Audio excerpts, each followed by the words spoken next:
Olá, abençoados! Graça e paz! Bem-vindos ao canal da Graça Pura, André Pimentel, às suas ordens. Se inscreva em nosso canal, conforme eu sempre falo.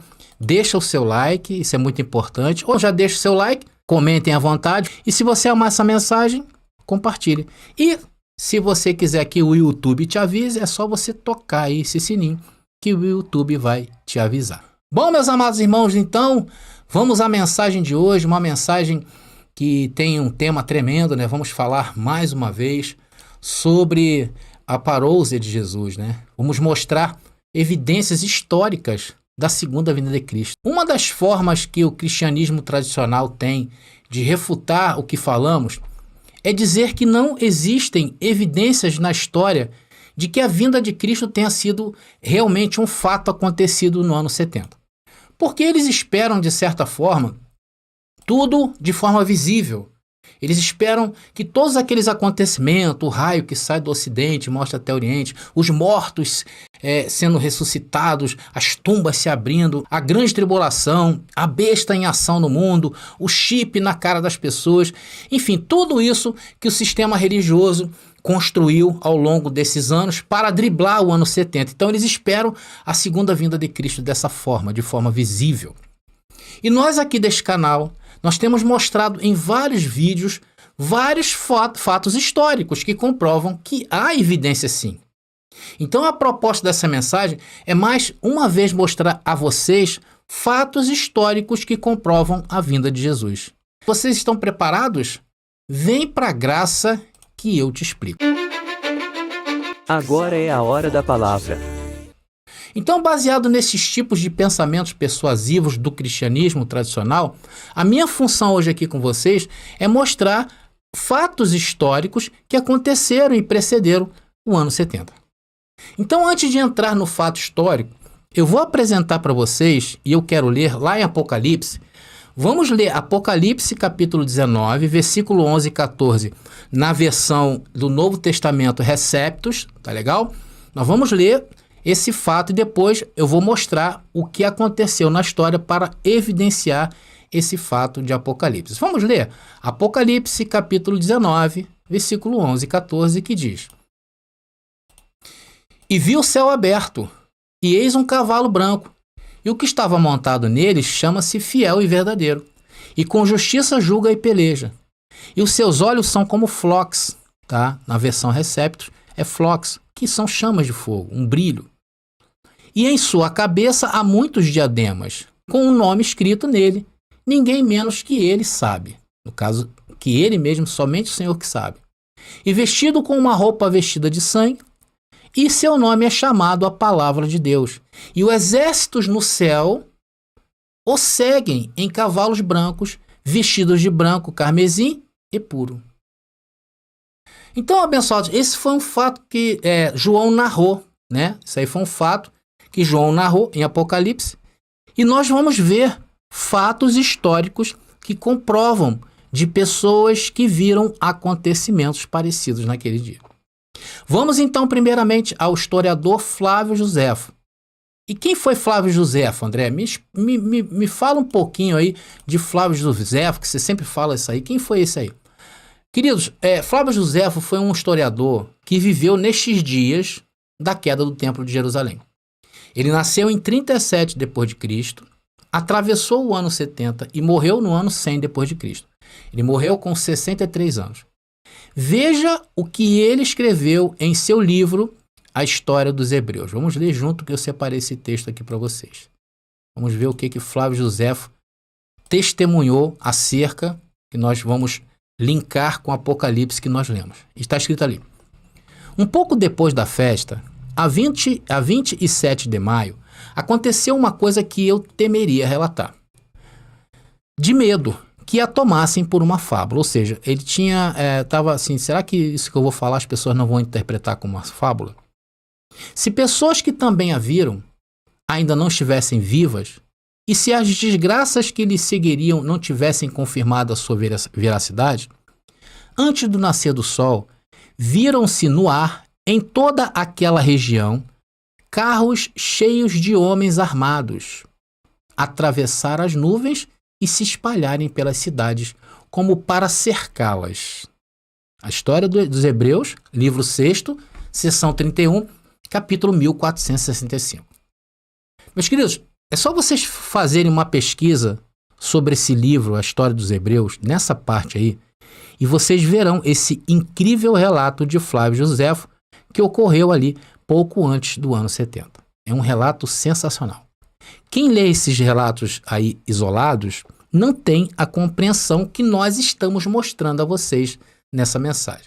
Nós estamos linkando, né, essa passagem ou esse acontecimento que foi no ar, tá ali, ele fala, antes de nascer do sol, viram-se no ar. E nós estamos traçando uma prova robusta de Apocalipse, capítulo 19, versículo 11 a 14.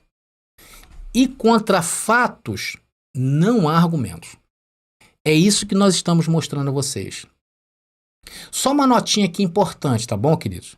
Eu quero falar para vocês que Flávio Josefo também é muito admirado no meio acadêmico também do sistema religioso. Inclusive esse livro aí, esse livro que eu falei, a História dos Hebreus, ele aqui no Brasil, ele é publicado e distribuído pela Casa Publicadora das Assembleias de Deus. O livro, se você for comprar esse livro, você só encontra dessa editora, mostrando que o sistema religioso tem muito apreço por Flávio Josefo. Ok? Agora vamos falar de mais um historiador conhecido como Caio Cornélio Tácito, ou simplesmente Tácito de Roma. Vocês já ouviram falar? Que além de historiador, foi também um senador romano. Um homem de grande influência daqueles dias. Nasceu em 56 d.C.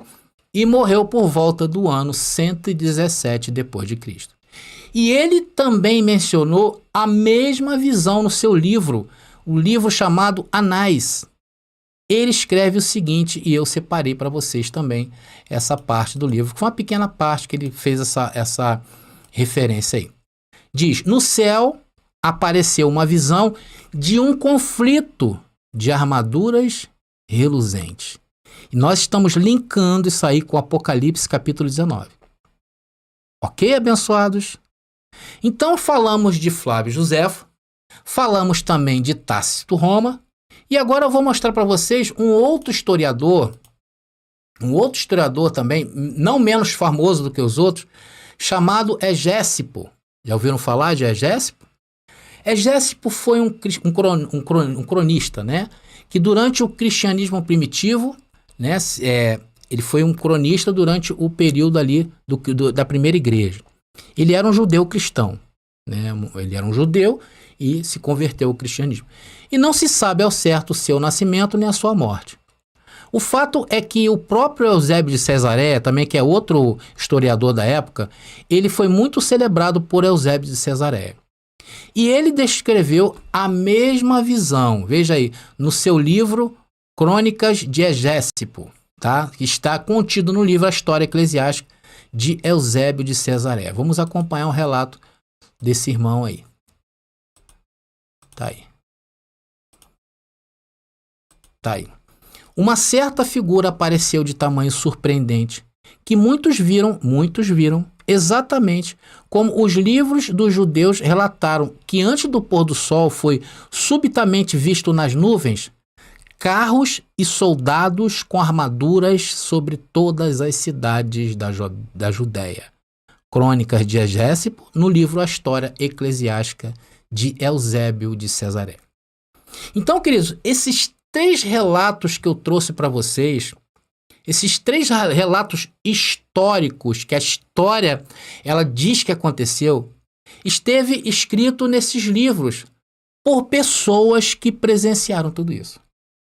Agora você imagina se essas pessoas, ao olharem para o céu naqueles dias, foram testemunhas e escreveram. Imagine aí as pessoas que não escreveram, quantas testemunhas oculares teve ali. Quantas testemunhas oculares teve do Templo de Jerusalém vindo abaixo? Quantas testemunhas oculares tiveram vendo a Jerusalém destruída? Os terremotos antes do ano 70 foram vários. Tudo naquele período. Tudo isso, meu querido, é evidência histórica. Mas sabe qual é o problema? O problema é que o cristianismo tradicional, eles não aceitam essas evidências. Amados, eu particularmente não estou interessado com eles. Eu falo assim para alertar vocês, porque nós estávamos lá.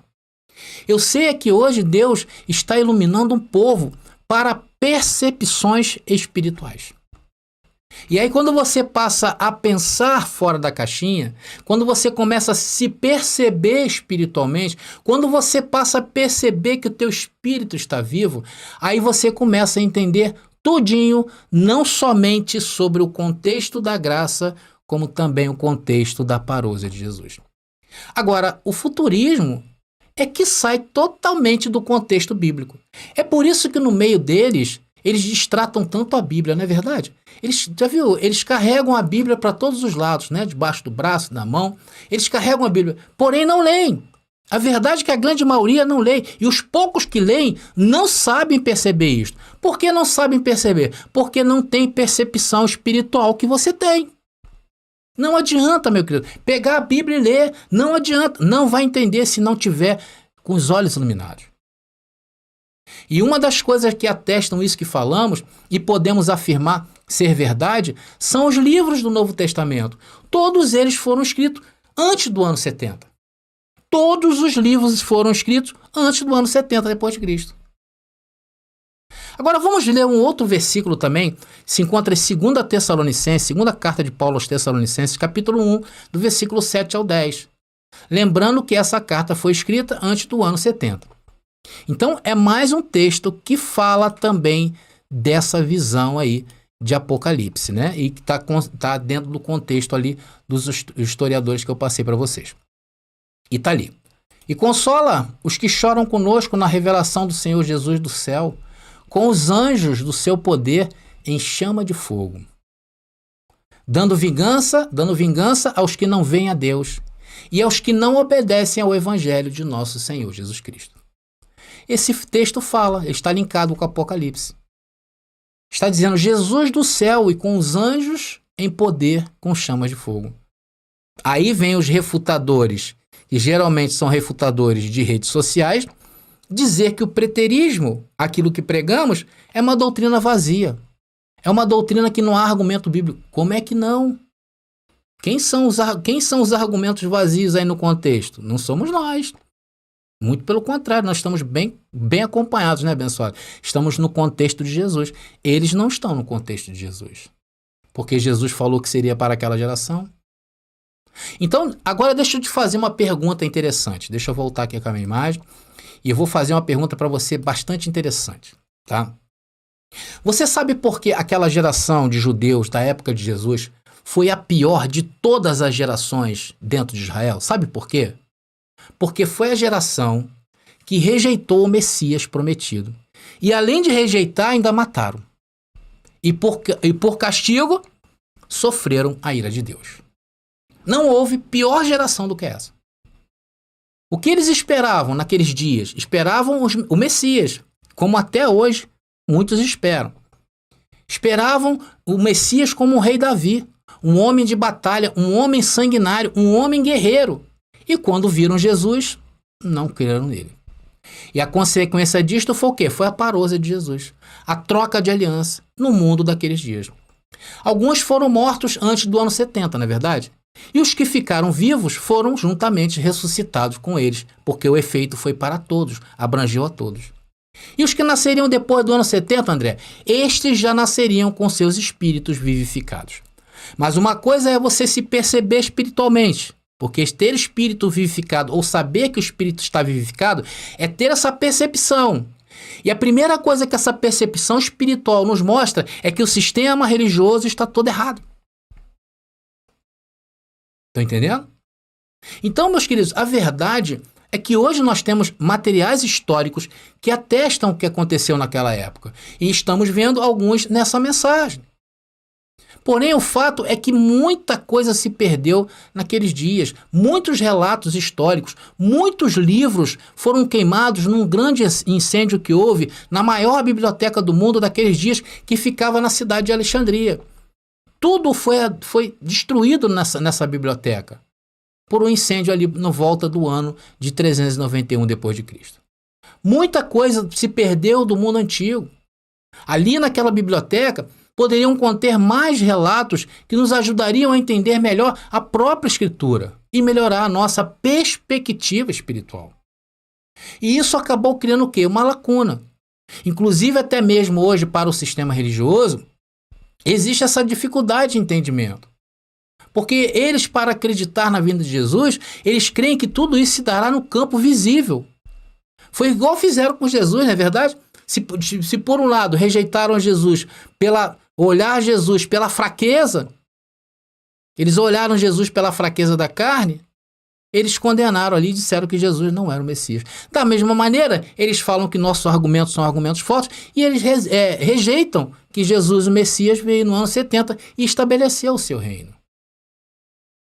Você está entendendo? Se por um lado existe essa lacuna histórica, porém não nos sobra fatos na Bíblia para crermos que a queda do templo em 70 depois de Cristo foi o fato marcante da parousia do Senhor.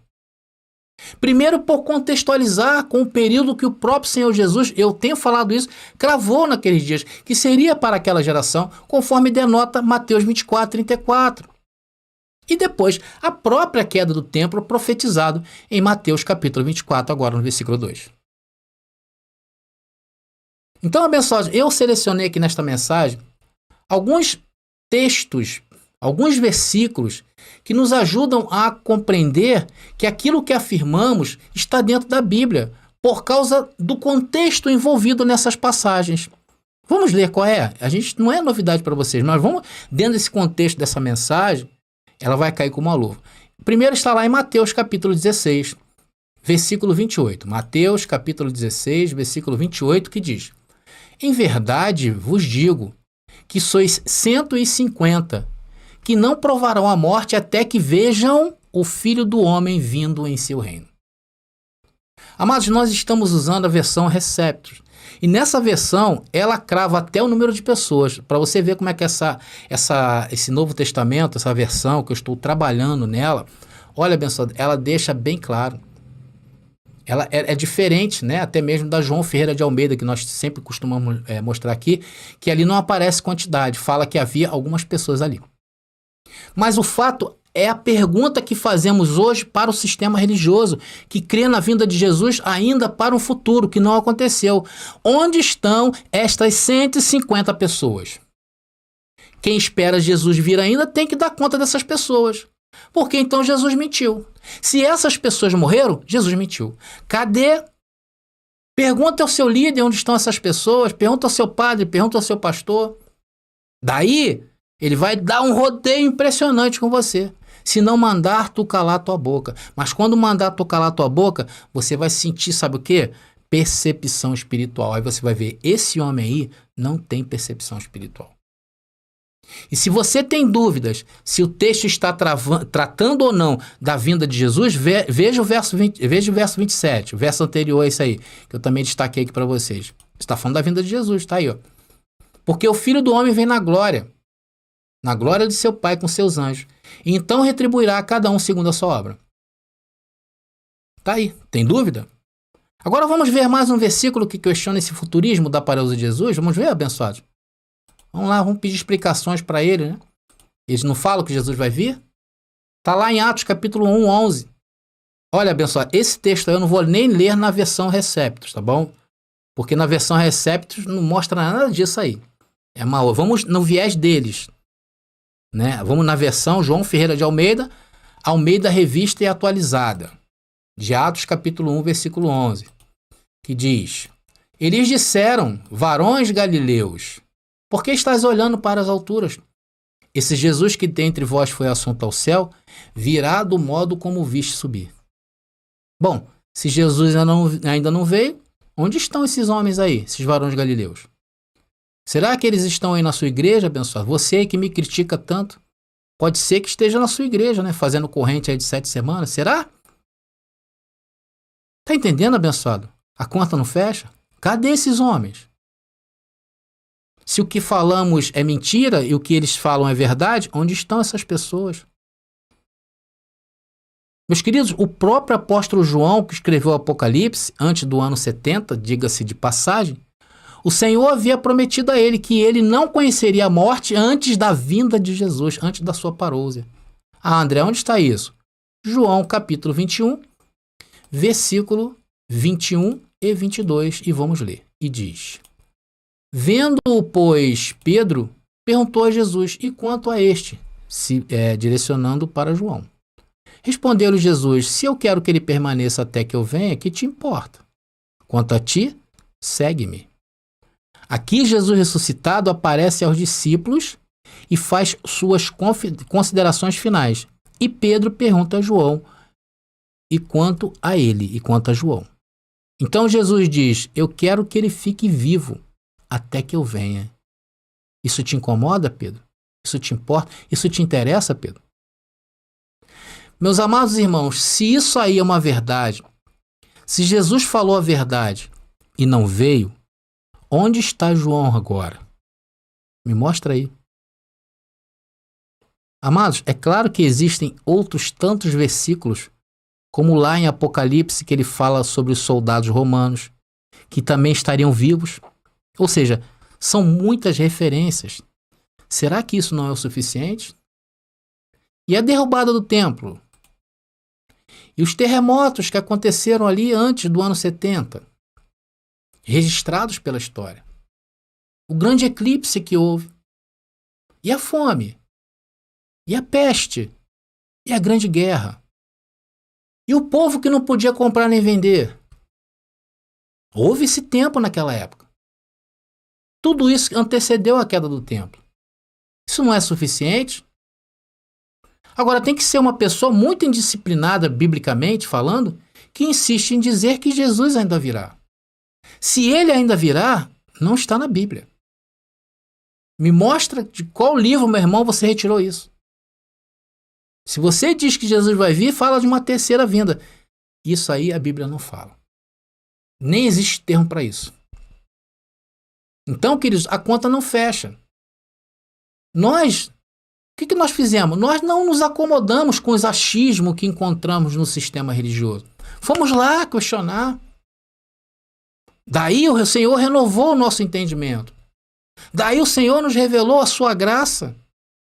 Daí o Senhor nos mostrou que nosso espírito estava vivificado. Daí a consciência espiritual começou a trabalhar.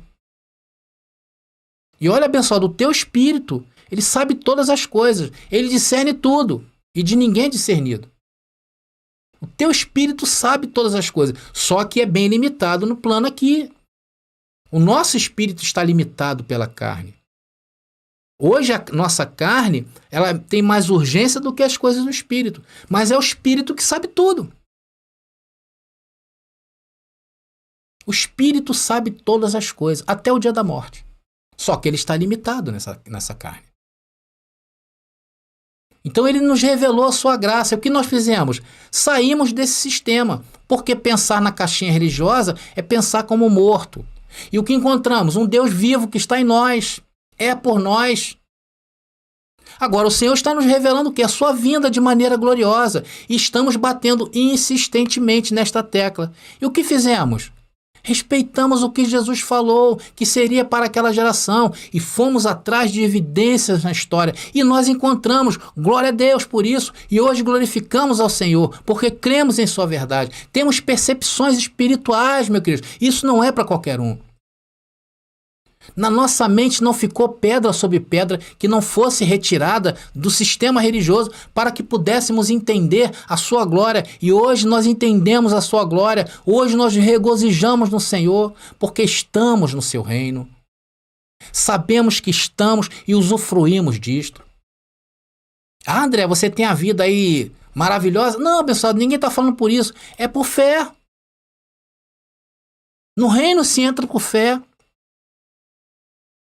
Bom, abençoados, estamos então encerrando mais essa mensagem, uma mensagem que mais uma vez questiona todo esse sistema religioso e nos mostra a nossa posição. Isso é bom, que nos mostra, quando você fala assim, poxa, é verdade, isso é uma grande vitória na sua vida. Bom, então agora eu vou ficando por aqui, graça e paz aí, e até a próxima mensagem.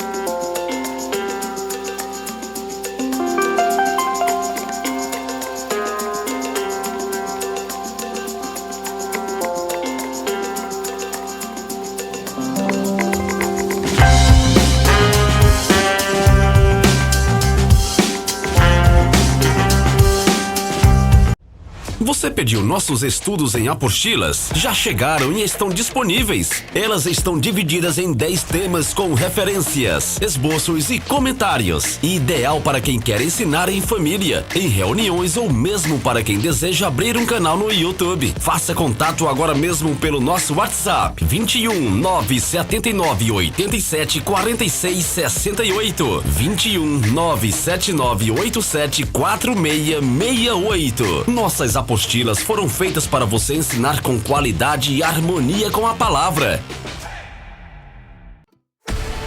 Já está disponível o livro As Doutrinas do Inferno e Suas Manipulações Dentro das Igrejas. Adquira hoje mesmo.